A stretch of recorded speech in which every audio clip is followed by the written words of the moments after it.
Publi Terenci Afer va viure entre els anys 184 i 159 a.C. D'origen cartaginès, va ser fet esclau de nen i passà a ser propietat del senador Publi Terenci Lucà.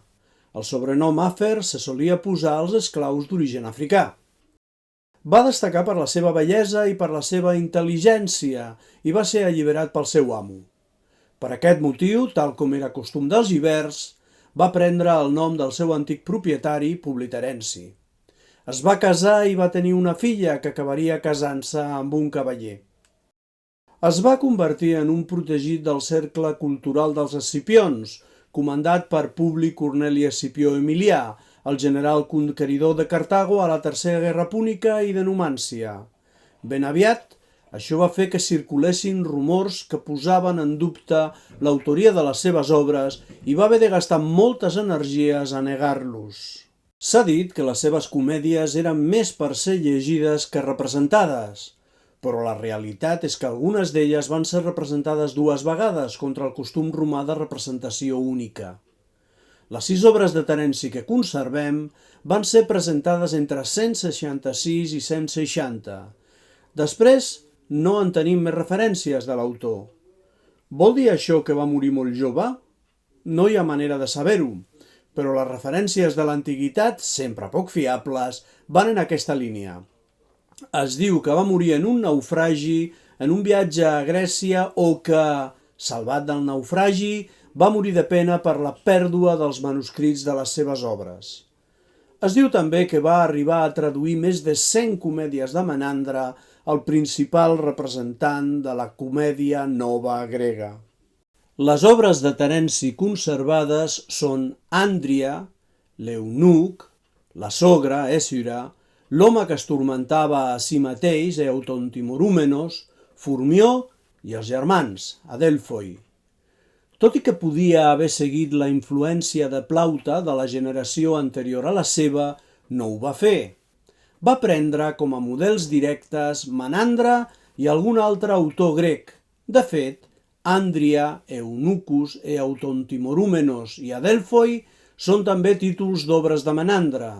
Recordem que això no implica plagi perquè la comèdia romana beu de models grecs, però té una clara caracterització romana. A l'obra de Terenci hi ha un clar enfocament epicuri. És el signe dels temps. L'antic caràcter estoic de la Roma tradicional estava canviant cap a un gaudi més gran de la vida que seguia els postulats del corrent filosòfic grec de l'epicureisme. Roma començava a ser un imperi i volia fruir dels beneficis que això comportava.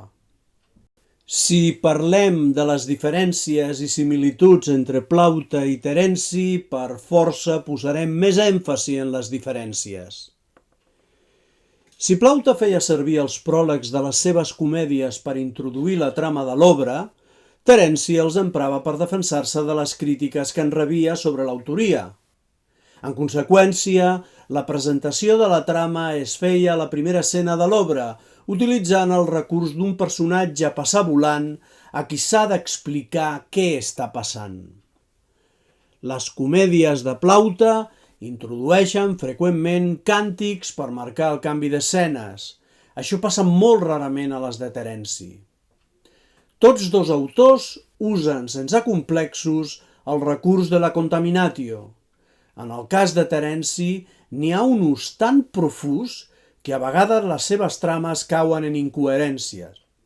En aquest sentit, Terenci fa ús de dobles arguments a la majoria de les seves obres. Els monòlegs a les obres de Terenci són més curts, però n'hi ha més.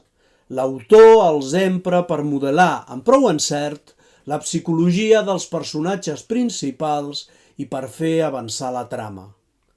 El personatge de l'esclau no té tanta importància a Terenci com a Plaute. Tanmateix, a la seva última obra, Adelfoi, sí que cobra més protagonisme un esclau enredaire. En definitiva, no hi ha manera de saber cap on hagués evolucionat l'art de Terenci si la seva vida hagués estat més llarga.